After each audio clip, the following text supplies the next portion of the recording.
Welcome, everybody. We have another fun episode of Indie Reads Aloud today. Mark M. Bello is returning, and he's going to read a new children's book for us today. It's fairly new, came out in the spring, right, Mark? That is correct. Awesome.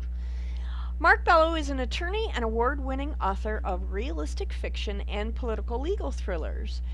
Retired from handling high profile cases, Mark now gives the public a front row seat watching victims fight for justice in our civil and criminal justice systems. Mark's award winning Zachary Blake legal thrillers mirror our times and the events that shape our country.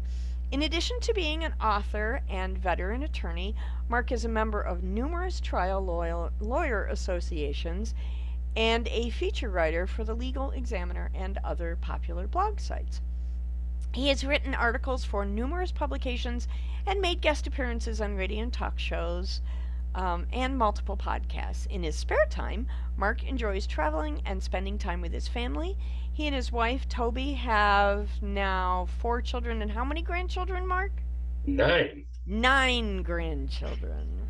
It's amazing. I can't even imagine chasing so many little people.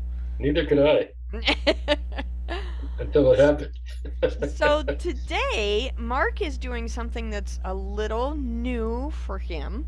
He wrote a children's book called Happy Jack, Sad Jack. Jack has always been a very happy little boy. But when he starts kindergarten, he discovers he is different than the others. For the very first time, he is bullied. Happy Jack suddenly becomes Sad Jack. What should Jack do? Should he tell an adult? His parents? Would his teacher or his principal understand? What can they do to help? As parents, we want certain things for our kids. Mainly, we want them to be happy. Can today's kids celebrate their differences, or are they doomed to fight over them like generations before? And hopefully, this story today will help us find the answer to that question. Mark, when you are ready, please take the microphone and read aloud. Before I start reading, you can see on my screen there's the first illustration in the little book. That is Happy Jack when he was happy, and the illustrations in the book are all done by Melinda T. Falgout, who, as most of the people in Diana's little group know, is a wonderful, wonderful children's author and a brilliant illustrator. And I'm really, really pleased and honored to have her illustrate Happy Jack. She makes the book, her illustrations. Yep, she is a spectacular author and illustrator. I'm so glad that you brought to our attention her wonderful work. Will you read us the story, pretty please? I would have released the second one already, but I have to wait for her busy schedule to illustrate. Yes, but quality art takes time, and we all understand that. She promises me August, so we'll see. Excellent. All right, so this is Happy Jack, Sad Jack, a bullying story. Oh, I got to go back. I'm sorry. Once upon a time, there was a boy named Jack. His mommy was white. His daddy was black. He loved his father and sure loved his mother. He loved little Dylan, his dear baby brother. Jack was quite happy, his smile so bright. He loved running and jumping or flying a kite.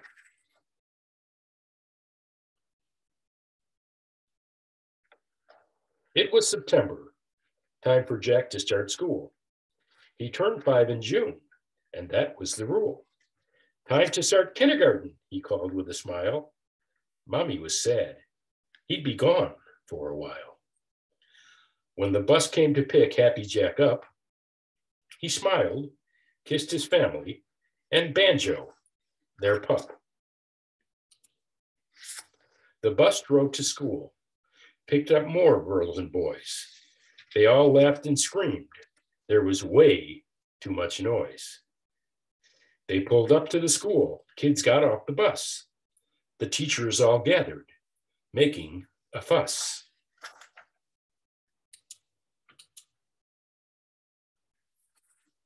They all went inside. Mrs. Reed started class. They had lots of fun. The day went by fast. It was soon time for recess. They all went outside. There were playgrounds and gym sets and skateboards to ride. Jack was so happy, he shouted with glee. But then a boy pushed him. Jack fell on his knee. As Jack rose to his feet, he cried out in pain. The boy ran right over and pushed him again. Jack began crying. His knee felt so bad. For the very first time, Happy Jack became sad.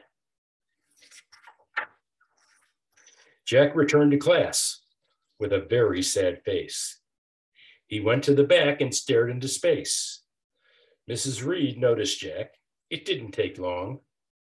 She walked over to him and asked, "Jack, what is wrong?"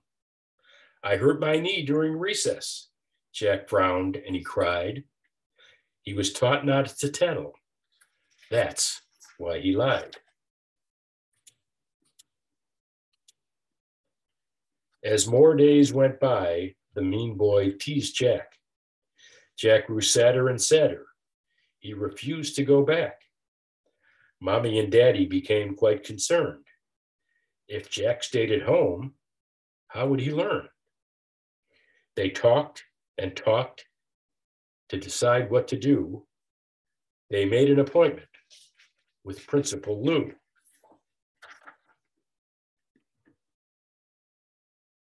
Mom and Dad went to school to find out what was wrong. Jack was not happy they brought him along. Lou counseled Jack, "Son, you'll not be in trouble if you tell me what happened right now on the double." "I won't tattle," Jack moaned, "but this isn't my fault. When bad things don't stop, you must tell an adult." The principal looked at Jack right in the eye. Jack paused, his eyes wet. He confessed with a sigh. "A boy pushed me down just because I am black. I was happy before. Now I'm sad," cried brave Jack.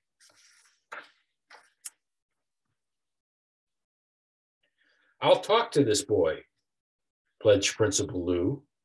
"The boy is a bully. He's picking on you. I'll call a meeting. We'll straighten this out. I'll bring in his parents. There should be no doubt. The school will act, put this boy in his place. We must all get along, each religion and race." The mean boy and his parents met with Principal Lou.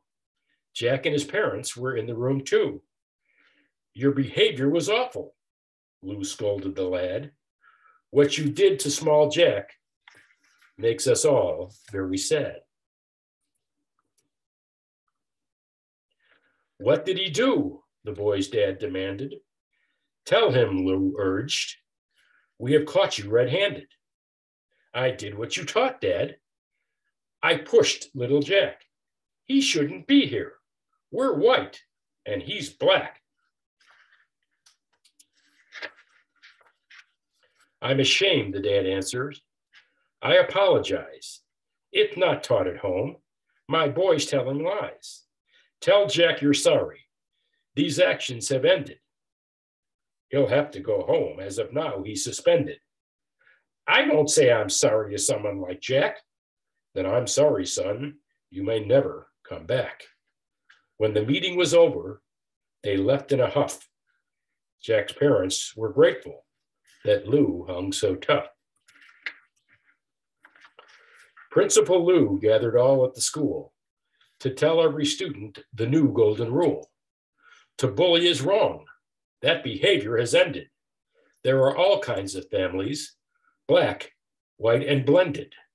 People are different in color, shape, size, ears, noses, mouths, and different shaped eyes, different races and genders, more too, Christian or Buddhist or Muslim or Jew. But there's one thing in common we all have in this place. We are all valued members of this human race.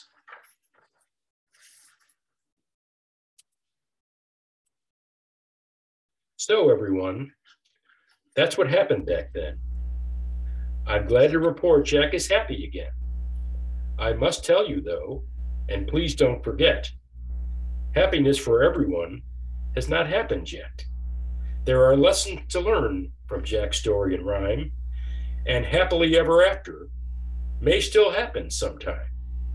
The ending's on us. We must all stay strong and know in our hearts that bullying is wrong. Da, da, da, da.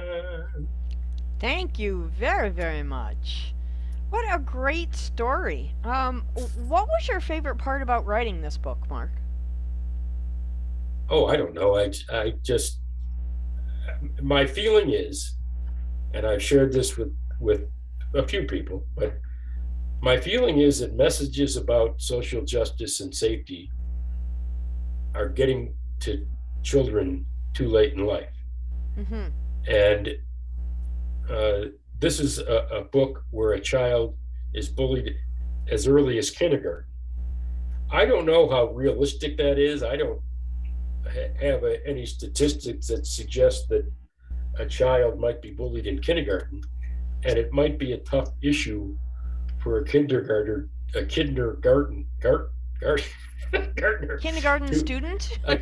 student to digest. But that's one of the reasons why I chose a story in rhyme, and I tried to make it a lighthearted and a family book. And Melinda's beautiful illustrations make a huge difference, I think. Absolutely.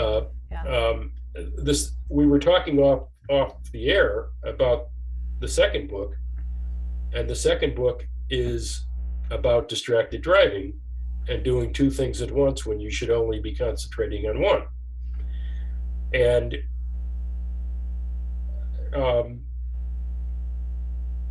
examples of that in my law practice, where a mother or father are driving a car, a child's in the back seat in a car seat, and they're using their phone, or they're texting and driving, or they're putting on makeup, or they're eating food, and they don't even think about the precious cargo that they have in the back seat. Another example of what we're talking about, a very tragic example, is this phenomenon of hot cars and leaving kids, because you're so distracted, you leave a kid in the car on a hot day, and tragedy happens. Yeah. So I think this series of books is going to be really helpful for families and children to get these messages at an early age, and I'm really pleased that you're taking the time to do this work. And what I'd like to do is go to the schools. I'm trying to put together a webinar that I'll deliver to schools, whether I go there live or whether I don't. Right. And have these messages heard by kids as young as possible, so that if they're in the back seat, they're taught to speak up. Yeah, sure. Mom, you're talking and driving at the same time. You're texting and driving at the same time. Stop that. Mom, I'm being bullied at school, instead of what Jack did, which is kept it to himself until he was forced to right. And sometimes when little people wait to tell their story, it can grow into a bigger problem. So I love that this is a wonderful story that encourages little people to stand up for themselves and tell the truth. And instead of waiting, which I think is very helpful for all the students. And this little conflict between don't tattle on your fellow students versus tell an adult when something bad is happening to you. And I think kids need to know the difference between what a minor little event is that you don't tattle on somebody over, versus a major It's event. that's a difficult line for a lot of It sure adults to is. draw. It sure So is. I think books like this help to illustrate the message, and I'm so glad that you came on the program today to read it for Well, us. thank you. I'm so glad you had me do that. When the next book is ready, I hope to see you again. You shall. Thank you so much. Have a great day. You too, Diana. Thank you.